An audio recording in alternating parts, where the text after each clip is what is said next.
If black people don't have more sex than whites, then why is there such a high HIV rate among us instead of them?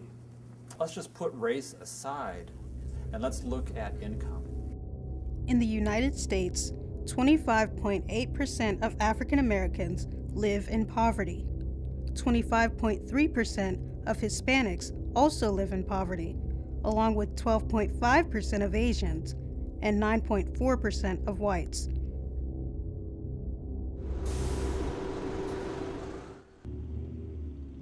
People who are in poverty, who are going to have less health care, there are behaviors that are about survival when a person is poor. In the case of women, they may sell themselves to get drugs or to get food or to pay the rent, and that is another factor that will allow for transmission of HIV. This woman or man needs to have sex to pay their bills, to feed their children. We try to teach them ways to protect themselves. 79-244-679, start time 0048-59. The New York City Department of Health in the year 2004 put out a really excellent report looking at what we in public health call health disparities. It's a description of all the health conditions that are much more likely to make members of minority populations sicker or die at an earlier age than everyone else. What made this report so significant was the fact that they had maps showing where the health disparities exist. And what are they? Well, obesity, diabetes and heart disease, certain forms of cancer, of course HIV/AIDS. You'd show the maps of where these things are and show a map of where are the poorest people in the city of New York, and those maps are identical. The maps are identical. The African American community is a small community in itself. So you think about that. We're already a small community. You introduce a virus into our community, it's that quick. We now have high incidence and high prevalence in black communities. So what does that mean? That means that if I am black in America, I am more likely to encounter HIV and AIDS than if I am white in America. So you say in your conclusion, for any given sexual act, a low-income black person is more likely than any other person to become exposed to infection during that act.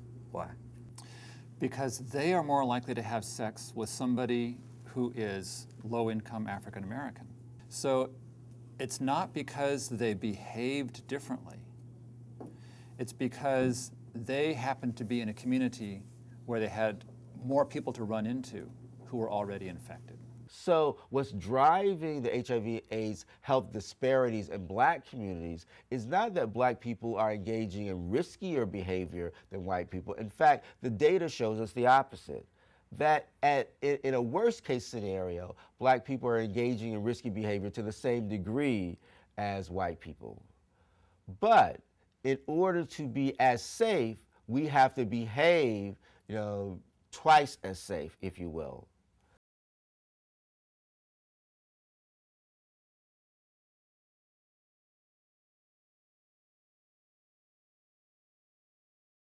It is conditions of poverty that perpetuate disease. And not surprising, the disease AIDS is increasingly becoming a disease of underprivileged communities, because it is in such situations of deprivation where information does not flow, where sexually transmitted diseases don't get promptly treated.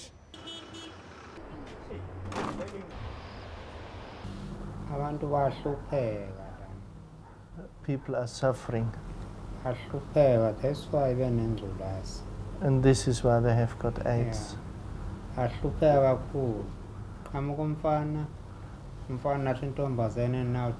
Special. A boy comes to a girl and the girl gives him a special of 10 rand, meaning for. And the girl takes 10 rand for intercourse because she is hungry. There is no work.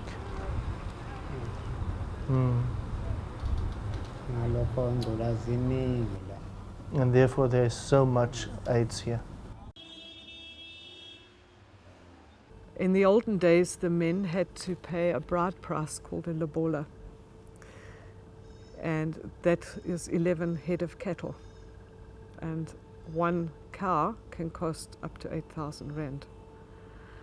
With the poverty in our area, the men can't afford to pay that bride price, so they're not getting married, not in the Western sense legally, and not in the traditional sense. Most of our people in Africa are dying a preventable death. Needlessly. Needlessly, absolutely needlessly.